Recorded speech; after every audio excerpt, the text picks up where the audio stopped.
નમસ્કાર મિત્રો, સ્વાગત છે ફરી એકવાર તમારું આજના વિડીયોમાં. તો આજના વિડીયોમાં આપણે વાત કરશું સોલાર પેનલ યોજના વિશે. તો શું છે આ યોજના અને કોને લાભ મળશે અને કેટલો લાભ મળશે, શું સબસિડી છે અને ફોર્મ તમારે કેવી રીતે ભરવું અને શું આના માટે ડોક્યુમેન્ટ જોશે, બધી માહિતી આપણે આજના વિડીયો જોઈ લઈશું. તો વિડીયોને છેલ્લે સુધી જોજો. તો નરેન્દ્ર મોદી સરકાર પાસે અનેક યોજનાઓ છે જે જીવનના વિવિધ ક્ષેત્રોમાં લોકોને લાભ આપે છે. પીએમ સૂર્ય ઘર મફત વીજળી યોજના તેમાંથી એક છે. આ યોજના હેઠળ ફેબ્રુઆરી 2024થી દેશભરમાં 3 મિલિયનથી પણ વધુ ઘરોને છત પર સોલાર ઉર્જા એકમો સ્થાપિત કરવામાં આવી છે. આ યોજના માટેની પાત્રતા એટલે કોને મળી શકે છે, તો પીએમ સૂર્ય ઘરની મફત વીજળી યોજના માટે પાત્રતા માપદંડો અંગે અરજદારો ભારતના નાગરિક હોવા જોઈએ. તેની પાસે સોલાર પેનલ સ્થાપિત કરવા માટે યોગ્ય છતવાળું ઘર હોવું જોઈએ. તેની પાસે વીજળી કનેક્શન પણ હોવું જોઈએ અને સૌર પેનલ માટે અન્ય કોઈ સબસિડી પ્રાપ્ત ન કરેલી હોવી જોઈએ. આ યોજના હેઠળ યોગ્ય સૌર પ્લાન્ટ ક્ષમતા અને સબસિડી ઘરેલું ગ્રાહકોને સરેરાશ માસિક વીજળી વપરાશના આધારે નક્કી કરવામાં આવે છે.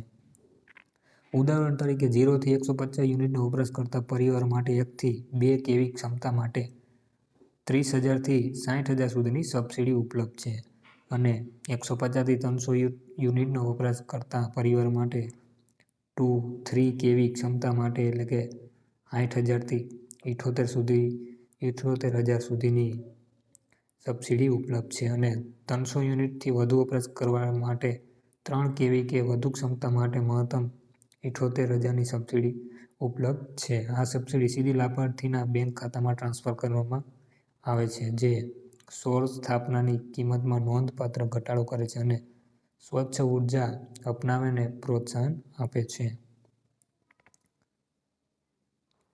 ત્યાર પછી હવે આપણે વાત કરી લઈએ આની અરજી કેવી રીતે કરવાની છે. તો આપણે યોજના હેઠળ રૂટકો સોલાર સિસ્ટમ ઇન્સ્ટોલ કરવા માટેની અરજી પ્રક્રિયા સંપૂર્ણ ઓનલાઈન રહેશે અને સરળ છે. આ કરવા માટે પહેલાં સત્તાવાર વેબસાઇટ, જો આ વેબસાઇટ છે pmsuryaghar.gov.inની વેબસાઇટ ઉપર તમારે જવાનું છે. તે મુલાકાત લો.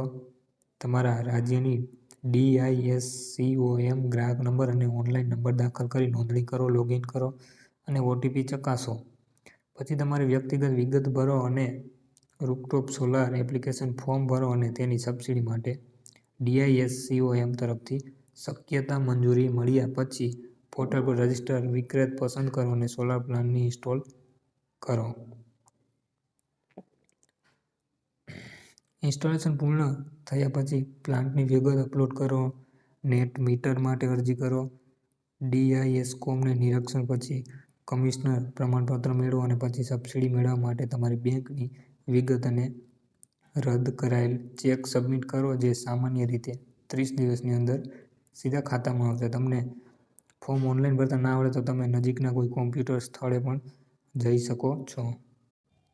તો મિત્રો, આ તો આપણો આજનો વિડીયો. તમને વિડીયો પસંદ આવ્યો તો વિડીયોને એક લાઇક કરજો અને ચેનલને સબસ્ક્રાઈબ પણ કરી દેજો અને તમારા મિત્રો સુધી શેર પણ કરી દેજો, એટલે આ યોજનાની માહિતી એને પણ મળી શકે.